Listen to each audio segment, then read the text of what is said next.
আজকে আমরা ১৯ শতকের একটা দারুণ মজার ব্যাপার নিয়ে কথা বলবো। ভাবা যায়, সাধারণ আলু যেটা আমরা প্রায় প্রতিদিনই খাই, সেটা একটা সময়ে বিশাল শিল্পপণ্য ছিল। কিন্তু প্রশ্নটা হলো, আলু থেকে অ্যালকোহল কেন? এখনকার দিনে তো এটা বেশ অদ্ভুত শোনায়, তাই না? আসলে এর পেছনের কারণটা কিন্তু একেবারেই অন্যরকম। এটা খাওয়ার বা পান করার জন্য মোটেই বানানো হতো না। ব্যাপারটা এমন না যে এটা দিয়ে কোনো দামি মদ তৈরি হতো। না, এটা ছিল আক্ষরিক অর্থেই ইন্ডাস্ট্রির জ্বালানি। একটু ভাবুন তো, কারখানার বাতি জ্বালানো, বড় বড় মেশিন চালানো, সবকিছুই চলতো এই অ্যালকোহল দিয়ে। মানে এর ব্যবহার ছিল ব্যাপক আর ভীষণ জরুরি। তো এই পুরো জার্নিটা শুরু হতো একদম গোড়া থেকে, মানে সঠিক আলুটা বেছে নেওয়া আর সেটাকে তৈরি করার মধ্যে দিয়ে। আর প্রত্যেকটা ধাপে ছিল যাকে বলে ক্রিটিক্যাল। দেখুন, যে কোনো আলু হলেই কিন্তু হতো না। একদম বেছে বেছে সেই আলুগুলোই নেওয়া হতো যেগুলো সেদ্ধ করলে পুরো ময়দার মতো নরম হয়ে যায়। আর এর জন্য সেরা সময় ছিল অক্টোবর থেকে মার্চ। আর হ্যাঁ, পরিষ্কার করার ব্যাপারটা তো ছিল সবচেয়ে গুরুত্বপূর্ণ। কারণ কি জানেন, ছোট্ট একটা পাথর বা একটু ময়লা, ব্যাস পুরো মেশিনটাই জ্যাম হয়ে যেতে পারত। তো আলু পরিষ্কারের পর প্রথম বড় কাজটা ছিল সেগুলোকে রান্না করে একটা পেস্টের মতো বানানো। আর ঠিক এই জায়গাতেই প্রযুক্তির একটা বিশাল পরিবর্তন ঘটেছিল। কিভাবে যে পুরো ব্যাপারটা আরও সহজ আর কার্যকর হয়ে গেছিল, সেটা শুনলে অবাক হতে হয়। সালটা ছিল ১৮৭০। এটা ছিল একটা টার্নিং পয়েন্ট। চলুন দেখে নেওয়া যাক এই সময়ের আগে আর পরে প্রযুক্তিতে ঠিক কি কি বদল এসেছিল। মানে ১৮৭০-এর আগে ব্যাপারটা ছিল অনেক ঝামেলার। অনেকগুলো ধাপে কাজ করতে হতো আর পুরোটাই ছিল ভীষণ খাটুনির। বেশিরভাগ কাজই হাতে হাতে সারা হতো। আর সেই সময়ের স্টিমার বা সেদ্ধ করার যন্ত্রগুলোর ডিজাইন দেখলে অবাক হতে হয়। খুবই সাধারণ একটা বড় কাঠের টাব, উপরে একটা ঢাকনা যাতে বাষ্প বেরোতে না পারে, আর নিচে একটা পাইপ, ব্যাস এই দিয়েই কাজ চলে যেত। সিম্পল, কিন্তু কাজ হতো। কতক্ষণ লাগতো জানেন? পাক্কা ২ ঘন্টা। আলুগুলোকে টানা ২ ঘন্টা ধরে স্টিম দেওয়া হতো। যতক্ষণ না একটা লোহার রড দিয়ে সেগুলোকে সহজে ফুঁড়ে ফেলা যাচ্ছে, ততক্ষণ চলত এই প্রক্রিয়া।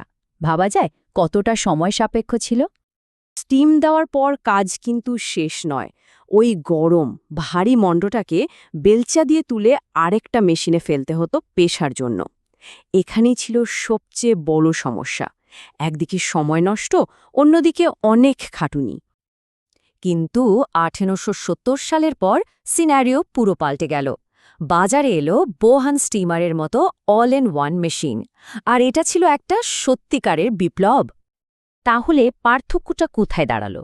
একদিকে কম চাপ, আলাদা মেশিন, অনেক খাটুনি আর সময়, আর অন্যদিকে হাই প্রেশার, একটাই মেশিনের সব কাজ, অনেক বেশি এফিশিয়েন্ট আর দ্রুত।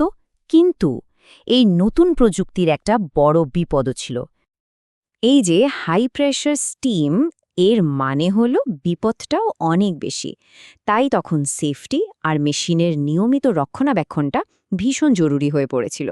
কারণ সামান্য একটা ভুলে কিন্তু বিশাল বিস্ফোরণ ঘটে যেতে পারত। বেশ, তাহলে আলুর মণ্ড তো তৈরি।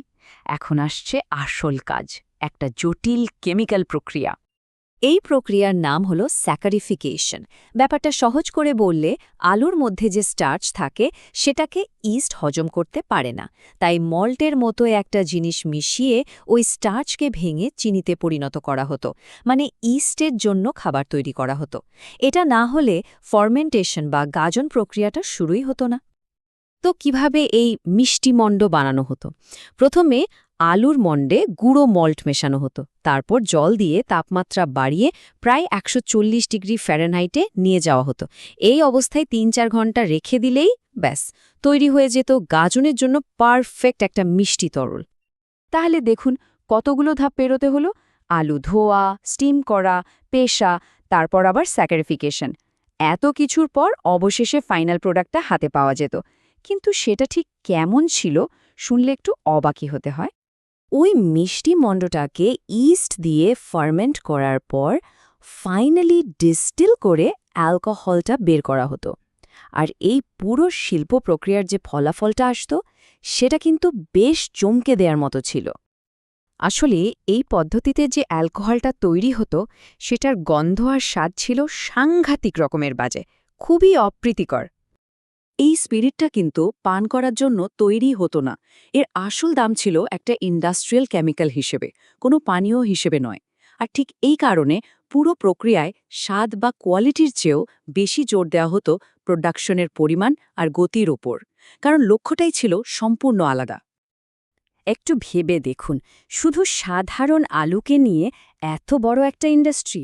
তাহলে আমাদের চারপাশে প্রতিদিন যে কত সাধারণ জিনিস দেখি, তার আড়ালে না জানি আরও কত এমন অবাক করা শিল্প ইতিহাস লুকিয়ে আছে, তাই না?